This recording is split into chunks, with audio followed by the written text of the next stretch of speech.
Hey guys, Red Gaming 101 here. I am also now known as Rhetoric Gaming. And recently I had a request from a viewer of my channel. Well, I say recently, but this one I didn't jump on very quickly, and I do apologize if he is watching this right now for waiting so long to get to this. I didn't see his comment until quite recently. But this is for you, and also this is for anyone else interested in my build. This is going to be my mod layout for both my Loki and my Paris. And let's start on the Loki, because he really is the base work. Now this is actually pretty damn close to being completely full. You won't even need to use an amp to get up to capacity. So as long as you have a fully ranked up Loki, as well as a Orokin reactor on him, you'll be right. I have not polarized a single slot in my loadout. He is just as vanilla as anybody else's. So, what are you going to need to do? The two particular powers that I focus on when playing as a Loki are Decoy and Invisibility. Switch Teleport and Radial Disarm are not a big concern for me, so I've never ranked them up. What you're going to need to focus on afterwards is Redirection and Vitality, and the reason for this is because I'm a firm believer that Redirection and Vitality are the two most important mods to have on a Warframe, and the reason why is because they upgrade your shield capacity and they upgrade your Vitality. I actually value Redirection over Vitality simply because if I can avoid combat altogether by taking the damage in my shields instead of my health, I much prefer that. The second thing I need to mention is that my Loki is a complete speed build. He has no other kinds of mods on him besides that. Also, mods to keep him alive. So, what do I have in there besides that? I have Fast Deflection. Fast Deflection allows for a quicker shield recharge. And this is incredibly important, especially because for any Warframe that you play, your shield's recharge time is going to be the matter between life and death, considering that a lot of enemies can take you down no matter how much health you have. The second thing you're going to need is Rush. As I said, this is a speed build, and because this is a speed build, Rush is going to pop up here, and so is Quick Rest, but we'll get to that soon. Rush will allow you to move fast, very fast.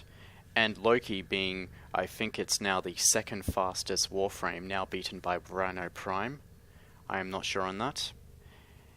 Now that, so since he is the second most speedy, I'll correct that later if I'm not right. Making him even faster makes for one of the most lightning quick Warframes you've ever seen, and is incredibly invigorating to be running through the entire level, shooting enemies off with your Paris. Trust me, it is invigorating as hell. The second thing you're going to need is Steel Fiber. Reason why? Your armor is actually pretty important here too. You're not going to need a lot of it. I only rock around with 30%, but obviously, the more, the better. After that, you're going to need Quick Rest. This is the one I mentioned earlier. This is going to get you a 120 stamina recharge if you copy the exact one I have right here. And that allows you to recharge your stamina after a big long run. And it's very important to actually have more of a stamina recharge than to have more of a stamina capacity. And the reason why is because this is one of those types of games that you'll be running, you'll stop, you'll run again, then you'll stop once more. Anyone who's played, you know exactly what I'm talking about. So, to recap, Decoy and Invisibility over Switch Teleport and Radial Disarm. Reason for this is, if you get into a tough spot, you can throw down a decoy to distract the more powerful enemies, or you can use invisibility and avoid the situation altogether, and even be able to leave the area if you wish. Then you want Redirection and Vitality, what I consider to be the most baseline of mods. Then you're going to need Fast Deflection, Rush, Steel Fiber, and Quick Rest. Now on to the Paris. I actually have two different builds on this that I want to show you. So, I have Configuration A, Configuration B, which I will not be covering, because it is simply a different way of dealing damage because of damage 2.0, and then Config C. Now, Configuration A and Configuration C I'm going to be talking about quite a bit, and the reason why is because there are two different ways of playing with a Paris that I think it's very important to cover. So this is my configuration A. It contains ammo drum, which allows you to carry more ammo, which is very important when using a Paris. Serration, which is important when you're using any primary weapon to add some more damage. Cryo rounds, which add a freezing damage, which with that I can then turn into blast damage by adding in my Hellfire. I then have Thunderbolt. Now, anyone who's used a bow has heard about Thunderbolt, or anyone who's seen someone with a bow has seen Thunderbolt. And Thunderbolt is what allows explosive arrows to randomly have a chance of coming out of your bow and doing a lot of damage to enemies. Thunderbolt's very, very good if you're dealing with enemies, large amount of enemies, at a far distance away. The next thing you're going to need is Point Strike. This ups your critical chance, and I believe this also helps with Thunderbolt. If it does not, I do apologize. But either way, critical is always a good thing to have. Shred. Shred gives you an extra fire rate and extra punch through. This is pretty important, and I reckon it is better than just a normal baseline fire rate, because it is a lower amount, and it also adds in punch through. And punch through is pretty damn good when you're shooting straight through enemies, and it hits another enemy behind them. Then after that is Vital Sense, which upgrades your critical damage. And this complements with Point Strike. Quick warning to other people though, Vital Sense, Thunderbolt, and Shred are all golden mods, and they're pretty hard to get because of that. Configuration C. Now Configuration C I actually prefer over Configuration A, despite Configuration A having a Thunderbolt. And the reason why is because Thunderbolt can actually get pretty problematic. And the reason why Thunderbolt can get pretty problematic is that while you're rocking it, you would have noticed if you get into a close quarters combat situation, your arrows can actually blow you up, blow your teammates up, or even punch out a hole in the glass next to you on a Corvus ship, and get you into one of those really awkward situations where you need to quickly hack the console to close those blast doors. So this one's more of a damage build without Thunderbolt, and I was very, very, very interested to see where this would go when I made it. So I go with Hellfire, and I also go with Cryo here. And this once again creates my blast effect.